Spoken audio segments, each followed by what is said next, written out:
दिवस होता, कुठे कुठे फिरलात, काय स्थिती होती तर सांगा. मी पहिल्यांदा सकाळी मध्यचं पाहिलं. शहराच्या अध्यक्ष या नात्याने माझी जरुरी जबाबदारी असते. मी मध्यमध्ये थोडं गेलो होतो. त्यानंतर मी गेलो दक्षिण मध्ये, म्हणजे आसरा जो भाग आहे, आसरा आणि तुमचा तो आमचा देवीचा भाग आहे. आणि थोडासा तिथे कल्याण नगरला माझे काही लोक आहेत, तिथे भेटलो आणि दुपारी 2ला इथून बसलो. इथून मी आल्यानंतर उठलेलं नाही, कारण की हा मला अत्यंत महत्वाचा भाग आहे. हे महत्वाचं काम आहे. ही तुतारीचं आमचं इथं काम होतं. इथं बसले 2 वाजता इथं बसलोय. येणार प्रत्येक कागदाला भेटतोय, त्यांना मदत करतोय, काय सांगतोय काय असेल तर त्यांच्या आडी अडचणी सोडवायचा प्रयत्न करतो. एकंदरीत 60% सरासरी मतदान झालंय, समाधान आहे? हा, बिलकुल समाधान आहे. मागची स्थिती काय होती? मागच्यापेक्षा आज सुशिक्षित लोकांनी मतदान कमी केलं असेल, मात्र ज्यांच्यात उत्स्फूर्त प्रतिसाद आहे ते लोक खरे आपलं मतदान करतात. 60% मतदान ते साधं काम नाही आहे आणि हे सगळं मतदान अगदी आम्हाला पॉझिटिव्ह आहे.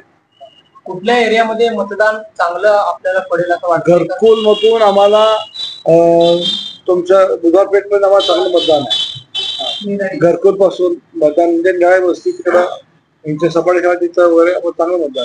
सकाळी गर्दी होती, पण दुपारी अनेक मतदान केंद्र शुकशुकाट होता. नाही, दुपारी झोपतात लोक, येत नाही, थोडंसं आराम करतात. मात्र नॉर्मली संध्याकाळी जेव्हा मी स्वतः मतदान 3 लाख केलं तेव्हा मतदान झालं होतं, निवांत होते लोक. कुठल्या मुद्द्यावर ही निवडणूक झाली? उत्तरची निवडणूक आहे ती आम्ही परिवर्तनासाठी लढलोय. उत्तरची निवडणूक फक्त परिवर्तनासाठी आपण लढलोय. परिवर्तन व्हावं आमची इच्छा आहे. होणार परिवर्तन? होणार. महेश कोटेला किती लीड मिळेल आता अंदाज? 10,000. 10,000 कमी वाटतं? माझा अंदाज 10,000. म्हणजे आपल्याला 50 होत आहे, 30 हे सांगणं बरोबर नाही. मध्येचं काय? मध्यमध्ये कसं आहे की काँग्रेस पार्टीमध्ये काय झालं की आम्ही बूथ मध्ये त्यांच्या अडचणी झालेल्या. आता मी जिथं फिरलो तर बूथवर माणसं नव्हती. मला तसं मी युनिव्हर्सिटीशी बोललो होतो की तुम्ही काही बूथ आमच्या लोकांना द्या, काही लोकांना दिलं नाही. मग ठीक आहे, ते पार्टीचा भाग आहे आणि त्यांचा प्रयत्न केलाय, बूथ प्रयत्न पाठवायचा प्रयत्न केला आणि काँग्रेस तशी लढते आहे, व्यवस्थित आहे. एक निगेटिव्ह रिपोर्ट आहे.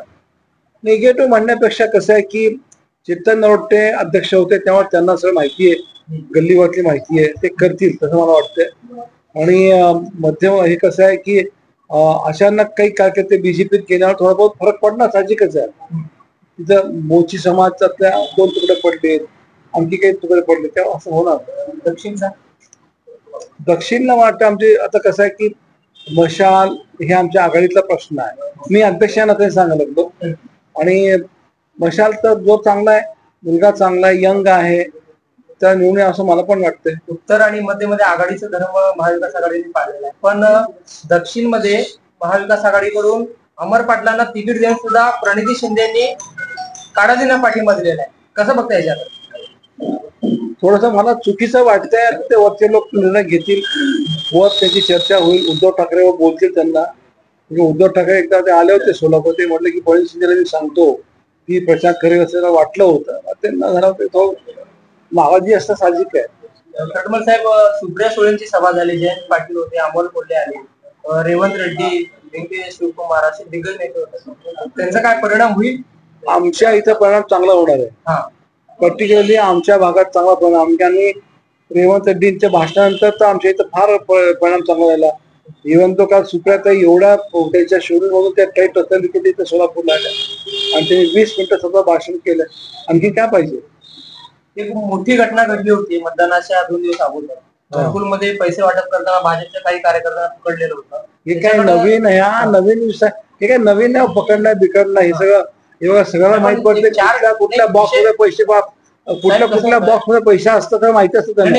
जे 4 टर्म आमदार आहेत त्यांच्या कार्यकर्त्यांकडून वाटलं जातं, हे गंभीर आहे ना. म्हणजे तुम्ही विकास केला तर पैसे काय वाटतं? आता एक प्रश्न, इलेक्शन म्हणण्यानंतर असं वाटतं की काही वाटले असतील ते लोक इलेक्शन देतात, वाटतात. आम्ही काय करता बूथवर देतो पैसे, आमच्या काय करता बूथवर देतो. हे बूथ त्याचं काम घेतात, दिवसभर खाणं पाणं, बटाटा वडा, चहा, ते तो नियम आहे.